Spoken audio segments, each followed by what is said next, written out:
तो उस रात की कहानी की शुरुआत करें उससे पहले आपको उसके आगे की कहानी जाननी जरूरी है। तो आजादी की मांग की शुरुआत तो बहुत पहले से हो गई थी, जिसमें लाखों भारतीय युवाओं ने योगदान दिया था और कई तो अपने देश के लिए कुर्बान भी हो गए। और धीरे धीरे यह आजादी की मांग की लड़ाई मजबूत होती चली गई और आखिर में गांधी जी का जन आंदोलन और सुभाष चंद्र बोस की आजाद हिंद फौज ने भी अंग्रेज शासन की नींद हराम कर दी। यानी इन लाखों युवा के योगदान से हम आजादी के बहुत नजदीक आ गए।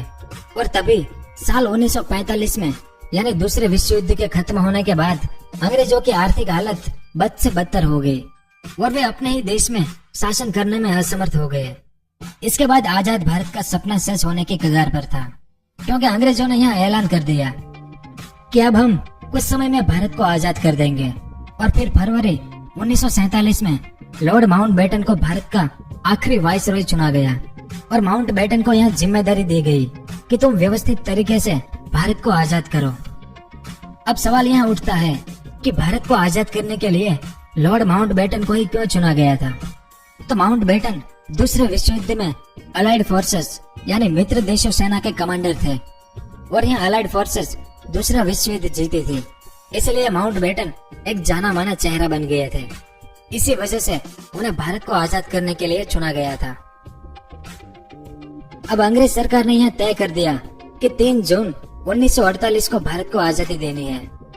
लेकिन माउंटबेटन के वाइसरॉय बनने के तुरंत बाद माउंटबेटन के भारतीय नेताओं से बातचीत शुरू हो गई। अब अंग्रेज सरकार की यह नीति थी कि वे जिस देश पर भी शासन करते थे उनके टुकड़े करके उन्हें आजाद करते थे, ताकि वे आपस में ही लड़ते रहें और हम चैन की नींद सोए। अब उन्हें भारत के भी टुकड़े करने थे, तो उनका यह काम जिन्ना और नेहरू ने आसान कर दिया, क्योंकि जिन्ना और नेहरू के बीच बंटवारे को लेकर पहले से ही खलबली मची हुई थी। इस दौरान जिन्ना ने अलग देश बनाने की मांग रख दी थी, जिसकी वजह से भारत के कई क्षेत्रों में सांप्रदायिक हिंसा शुरू हो गई थी। और इस हिंसा की वजह से माउंटबेटन ने जो आजादी भारत को 1948 में मिलने वाली थी उसे 1947 में देने का ऐलान कर दिया। और माउंटबेटन ने आजादी के लिए साल 1947 का 15 अगस्त का दिन निर्धारित किया। तो अब सवाल यहाँ उठता है कि माउंटबेटन ने 15 अगस्त का दिन ही क्यों तय किया। अब जैसे हम भारतीय लोग कोई भी काम करने से पहले शुभ और अशुभ को ध्यान में रखते हैं, बिल्कुल वैसे ही माउंटबेटन भी शुभ और अशुभ को मानता था। इसलिए माउंटबेटन ने 15 अगस्त को चुना, क्योंकि यह तारीख उनके लिए खास थी। क्योंकि दूसरे विश्व युद्ध के वक्त 15 अगस्त 1945 को जापान आर्मी ने अलाइड फोर्सेस के सामने आत्मसमर्पण कर दिया था और उस समय माउंटबेटन ही अलाइड फोर्सेस के कमांडर थे। उस अलाइड फोर्सेस को लेकर आप कंफ्यूज मत होना, क्योंकि यह सेना साल 1942 में बनी थी, जिसमें टोटल 26 देश शामिल थे और इंग्लैंड उसमें से एक था। और इंग्लैंड की तरफ से माउंटबेटन कमांडर थे, इसलिए माउंटबेटन ने 15 अगस्त को चुना था।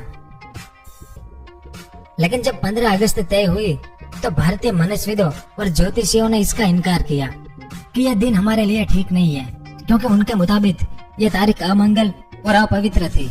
इसलिए इन्होंने माउंटबेटन को दूसरी तारीखों का सुझाव दिया। लेकिन माउंटबेटन 15 अगस्त को लेकर अड़िग रहे। उसने किसी की भी नहीं मानी। इसलिए भारतीय ज्योतिषियों ने एक और उपाय निकाला।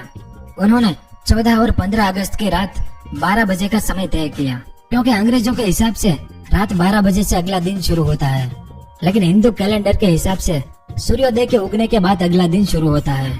तो 14 अगस्त की रात को आजादी देना तय हुआ। अब बात करते हैं इस पूरे दिन की। तो आजादी का यह जश्न राजधानी दिल्ली में मनाया जाना था और उस दौर की किताबों से यह जानकारी मिलती है कि 14 अगस्त की शाम से ही दिल्ली में बारिश शुरू हो गई थी। लेकिन आजादी का यह जश्न हर हाल में मनाना था, इसलिए बारिश के बावजूद भी रात 9 बजे के आसपास करीब 5 लाख लोग इकट्ठा हो गए थे। और इकट्ठा होना ही था, क्योंकि 200 सालों की गुलामी के बाद यह आजादी मिली थी। इसलिए बड़ी कीमती थी यह रात, जिसके लिए लाखों लोगों ने बलिदान दिए थे। फिर रात 10 बजे आज जो भारत का राष्ट्रपति भवन है, वहाँ पर जवाहरलाल नेहरू, सरदार पटेल, डॉक्टर राजेंद्र प्रसाद और माउंटबेटन आए। लेकिन आजादी का लड़वैया महात्मा गांधी यहाँ पर नहीं थे। जिस व्यक्ति ने ताउम्र देश की सेवा में गुजार दी, भला वो इंसान देश की आजादी का हिस्सा नहीं बना। आखिर क्यों? तो 14 अगस्त को जब आधी रात को भारत को आजादी देने की तैयारियां चल रही थी, उस वक्त राष्ट्रपिता महात्मा गांधी दिल्ली से हजारों किलोमीटर दूर बंगाल में नोखली में अनशन पर बैठे हुए थे, क्योंकि वह बंगाल में हिंदू और मुस्लिम समुदायों के बीच चल रहे दंगे से काफी दुखी थे और उन्हें रोकने के लिए वहाँ बंगाल में अनशन पर बैठे हुए थे। तो नेहरू और सरदार पटेल ने बंगाल में अनशन पर बैठे गांधी को खत लिखा कि हम सब ने मिलकर जिस आजाद भारत का सपना देखा है वह सपना पूरे होने जा रहा है। इस मौके पर आप यहाँ मौजूद रहकर हम सभी को आशीर्वाद दे तो बहुत अच्छा होगा। तो जवाब में गांधी जी ने कहा कि जब भारत के भाई भाई आपस में लड़ रहे हैं तो हम आजादी का जश्न कैसे मना सकते हैं।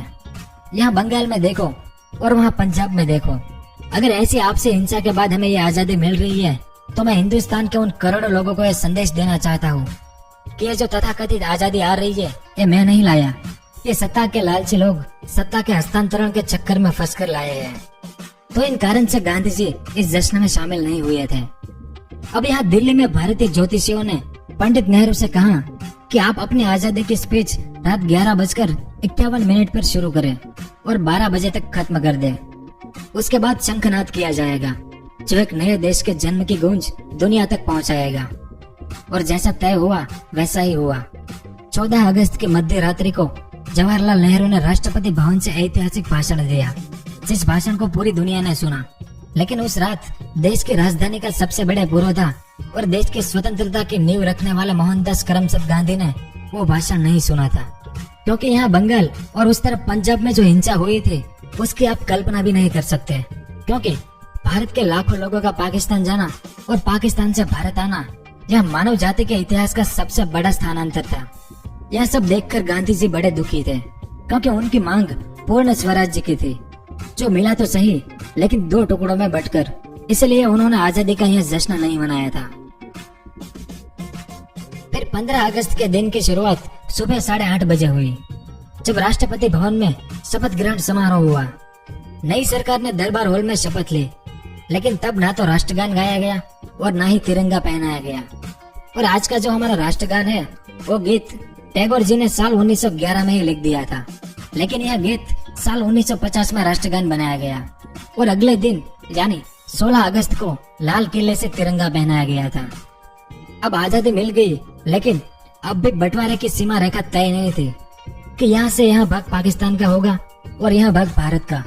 यानी भारत और पाकिस्तान के बीच सीमा रेखा का निर्धारण अभी तक नहीं हुआ था। इसका फैसला 17 अगस्त को रेड क्लिफ लाइन की घोषणा से हुआ।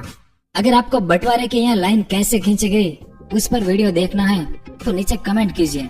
अगर ज्यादा से ज्यादा कमेंट आएगी तो मैं बहुत जल्द इस पर वीडियो बनाऊंगा। अब बात करते हैं कि आजादी के इस दस्तावेज पर किसने दस्तखत किए थे। तो यह बात आज तक कोई नहीं जानता। जब इस सवाल का जवाब आरटीआई के तहत सरकार से मांगा गया तो सरकार ने कहा कि भारत की आजादी से संबंधित कोई भी कागज उनके पास नहीं है। यानी हमें नहीं पता कि भारत को आजादी देने वाले कागजों पर किसने दस्तखत किए थे, ऐसा सरकार का कहना है। अब आजादी 15 अगस्त को मिली तो पाकिस्तान 14 अगस्त को आजादी दिवस क्यों मनाता है। रेडियो पाकिस्तान हर साल जिन्ना की आवाज में पहले बधाई संदेश सुनाता है, जिसमें वो कहता है कि 15 अगस्त की आजादी की सुबह पूरे राष्ट्र को मुबारक हो। ढेर सारी खुशियों के साथ में आपको बधाइयाँ देता हूँ। 15 अगस्त स्वतंत्र और संप्रभु राष्ट्र पाकिस्तान का जन्मदिन है। और इसके बाद साल 1948 में पाकिस्तान ने जो पहला डाक टिकट जारी किया उसमें भी आजादी की तारीख 15 अगस्त 1947 ही दर्ज है। और पाकिस्तान बनने के बाद 2 स्वतंत्र दिवस 15 अगस्त को ही मनाए गए थे। लेकिन जिन्ना के जाने के बाद किसी ने पाकिस्तान का समय पूरे 24 घंटे पीछे कर दिया। तब से आज तक पाकिस्तान अपना स्वतंत्रता दिवस 14 अगस्त को ही मनाता है। और 15 अगस्त के दिन भारत के साथ साथ दक्षिण कोरिया जापान से साल 1945 में आजाद हुआ था। बहरीन जो साल 1971 में अंग्रेजों से और कांगो जो साल 1960 में फ्रांस से आजाद हुए थे। यानी भारत और पाकिस्तान एक ही दिन आजाद हुए थे। लेकिन इससे क्या फर्क पड़ता है कि हम कौन से दिन आजाद हुए। अहम बात तो यह है कि आजादी के बाद अब तक हमने क्या हासिल किया है। क्या लगता है आपको? कमेंट करके जरूर बताएं। जय हिंद, धन्यवाद।